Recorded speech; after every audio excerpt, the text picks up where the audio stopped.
What is up, you guys? Welcome back to my YouTube channel. My name is Zymer Ari, and on this channel we encourage people to live life daily.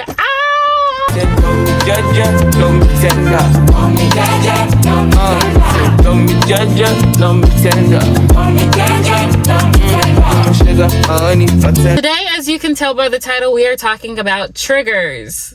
We are talking about triggers today because I honestly and truthfully believe that is something that holds a lot of people back in life. And if I encourage people to live life daily, that means we gotta find our triggers so that we can live life daily, okay? That's the whole point of this channel. Originally, I recorded this in my room, but I am trying to get my best friend his gift today. So I'm in the car with it because right after I finish this video, I'm gonna go get my best friend his gift because what?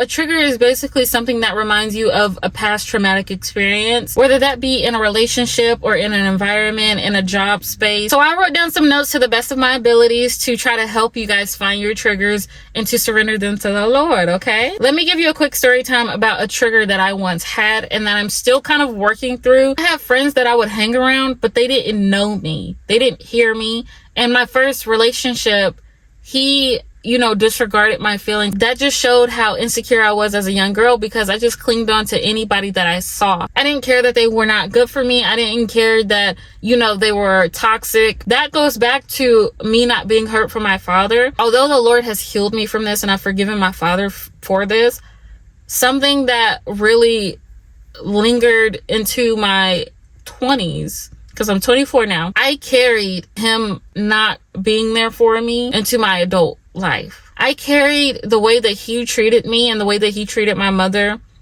into my adult life, and it rewired the way that I saw men.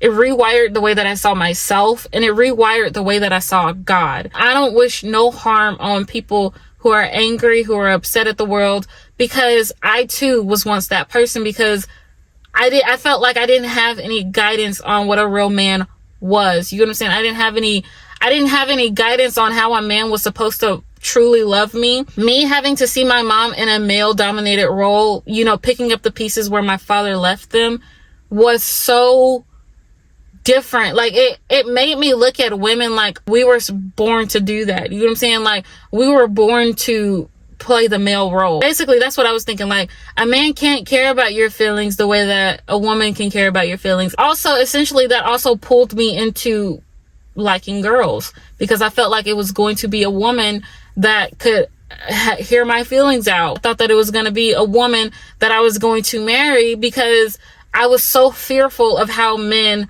were in the world. That's why I say you never know what someone is going through. And no, I just want to clarify, no, I do not like girls.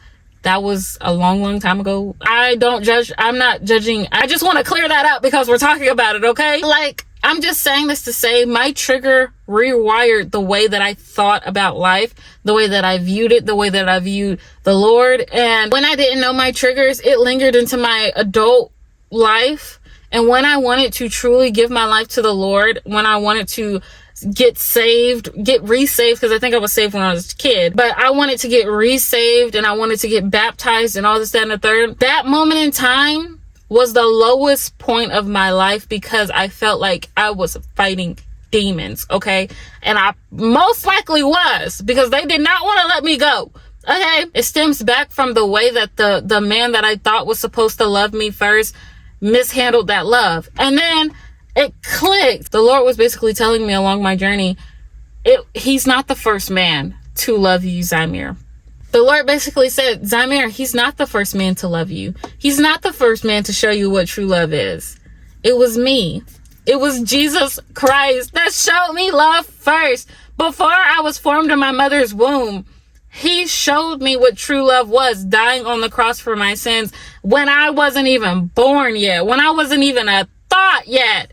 He died on the cross for my sins, okay? I say find your triggers because a lot of people are wrapping band-aids around their wounds, knowing that their wounds go deep. As soon as I gave my life to Christ, it made me realize that I was letting out anger. I was letting out manipulation. I was letting out pridefulness. I was letting out being an attention seeker. I was fearful of how my dad treated me, to the point where I was like, I don't even want to talk to a guy. Okay. I don't even want to see a guy anymore. And the Lord had to remind me, he wasn't even the first one to love you. So what are you talking about? That whole time I was carrying the weight of how someone mistreated me. Jesus told me, Zamir, this is not your burden to carry how other people mishandled you. It is not your burden to carry. You don't walk through life with that burden. You need to forgive. You don't walk with that burden of your past. You need to let go. So I did that. I surrendered my old thought process. I surrendered my old mindset. I surrendered my old life to the Lord. The old thought process is gone. You know what I'm saying? Understand that God is close to the brokenhearted, and that he saw what happened to you, and that you are not a mistake just because of how someone mistreated you and mishandled you. Okay, don't hold on to things that no longer serve you. Don't hold on to people that no longer serve you. Don't hold on to relationships that no longer serve you, for it is in the past and we cannot go back in time. We only have the present. Okay, and that's the only way to the future. Okay, and that's the only way that we are going to be able to live life daily. I hope that helped someone today, and I'll see y'all in my next video. Okay, I love you. Bye.